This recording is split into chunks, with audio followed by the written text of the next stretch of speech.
Good morning, everyone. Welcome. My name is Menachem Creditor. It's my honor to serve as scholar in residence and rabbi for UJA Federation of New York. We bring you Torah and music, blessing, and community every weekday. We've been doing so since March 18th, 2020. Today it is Wednesday, December 18th, 2024. That is more than 4.5 years of Torah every single day. It's good to see you, Bensi and Adele. Penny and Susie, good morning. Good morning, good morning. I hope all of you are safe and well. Today is broadcast 1199. It is broadcast 439 since the beginning of the war.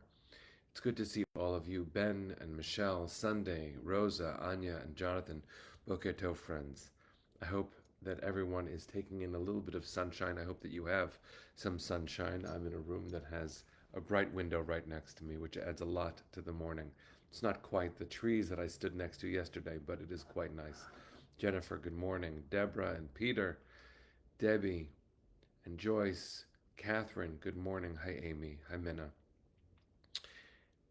Adrian and Ellen, Boker Tov. Hi, Judy.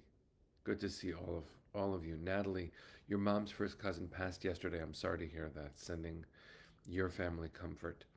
Linda, good to see you. Hi, Debbie. I'm going to unhide that one. Ron and Lydia, Josh, good morning. Okay, let's take a breath.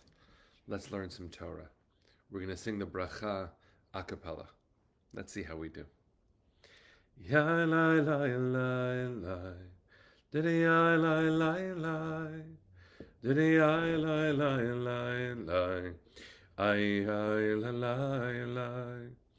Baruch Atah Adonai Eloheinu Melech HaOlam Asher Kiddushanu B'mitzvotav V'tzivanu La'asok B'divrei Torah La'asok b'divrei Torah, hafoch ba v'hafoch ba, la'asok b'divrei Torah.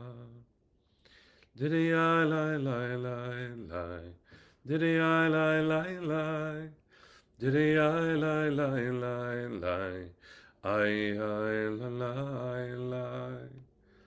So good morning, everyone. Susie letting you know that when I'm on the road, I'm using my phone to broadcast, and that'll be on Facebook only. On the days where I have the ability to do Facebook and Instagram, I am glad to be on both. The primary is going to remain Facebook just because of technology. But it's good to see you too. Missed you too these last 2 days. A Mazel Tov Carol on a new baby grandson.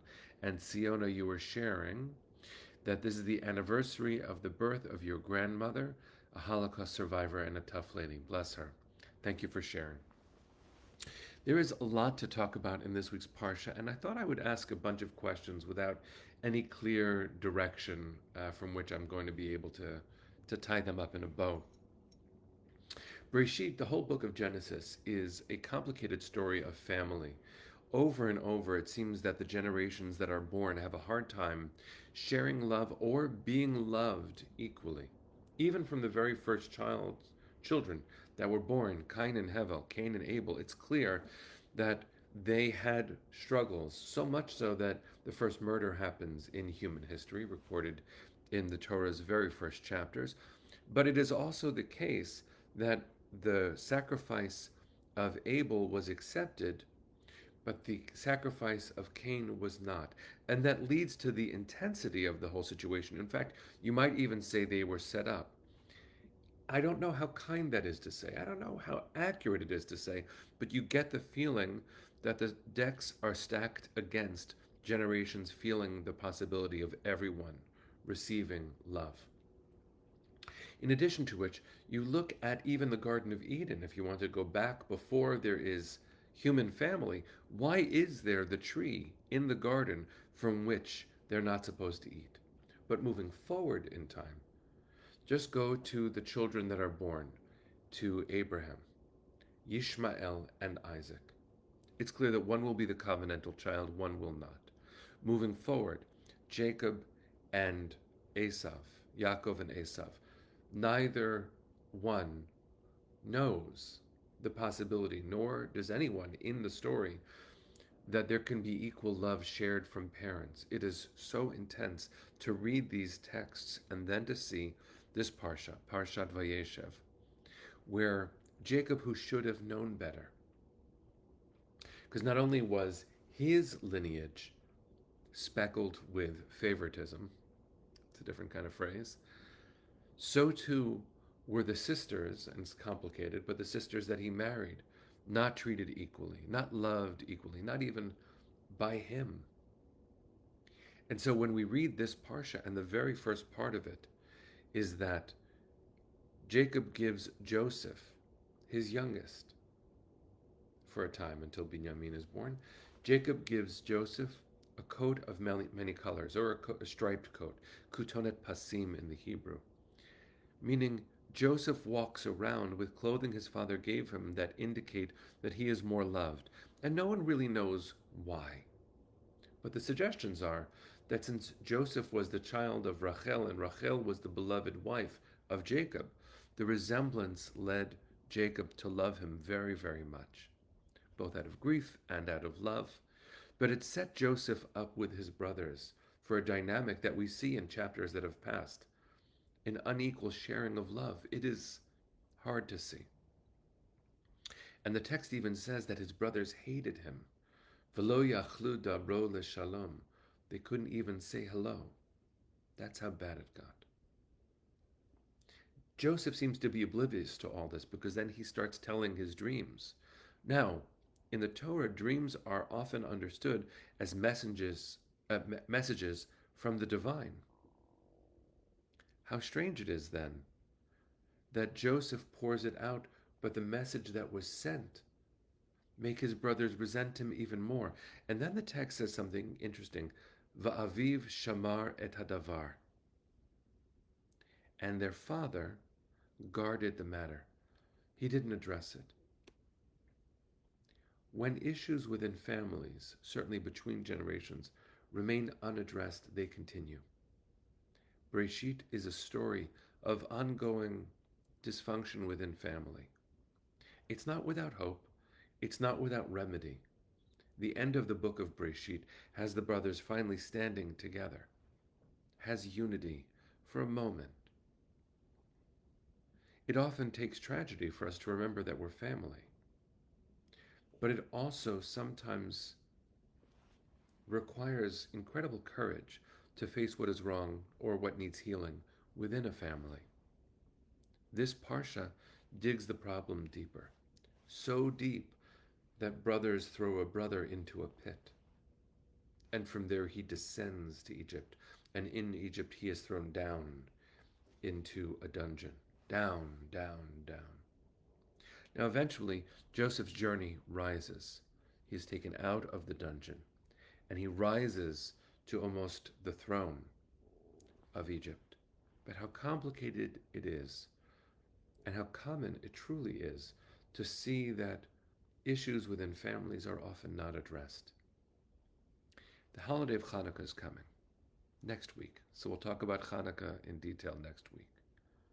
But what if we started thinking about how to create more light within ourselves and within our families? Apologizing, which is so hard. Holding our family members accountable delicately, which doesn't always go well.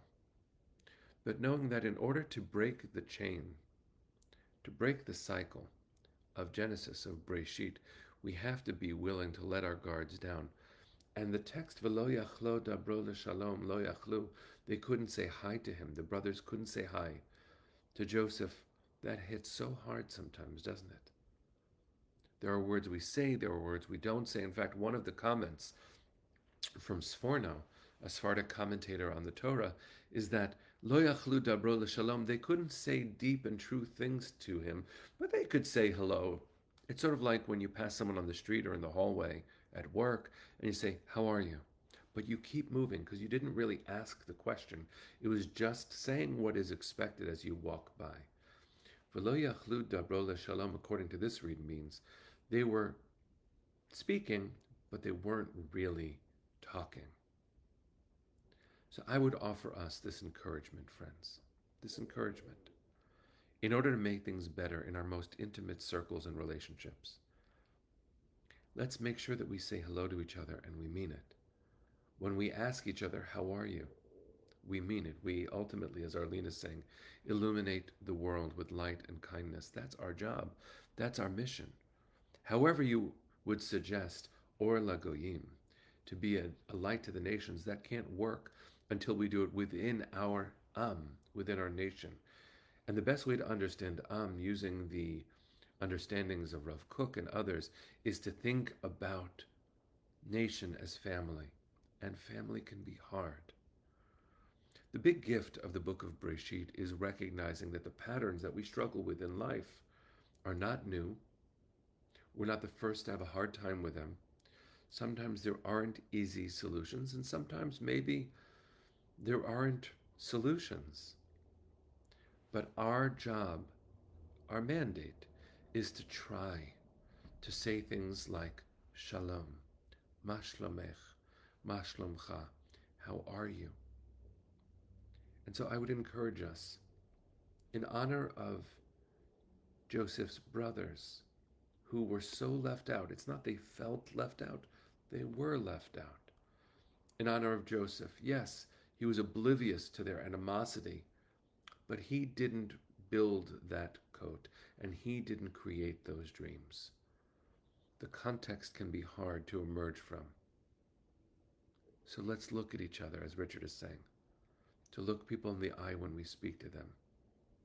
Really ask how each other is doing. Manishma, how are you? So I'm asking, take a second. Know that in this community, we intend to actually listen to the answer to that question. So a lot of love, friends. Let our family be whole in every way. May we have all of our lost family members back so we can treat them with dignity and love. Bring them home now. Kolon balevav penima nefesh Yehudi homia ulefate mizrach kadima ayin letzion Sophia עוד לא עבדה תקוותנו, התקווה בת שנות 2000, להיות עם חופשי בארצנו, ארץ ציון וירושלים, להיות עם חופשי בארצנו, ארץ ציון וירושלים. Bring them home now. Am Yisrael Chai. See you tomorrow, friends.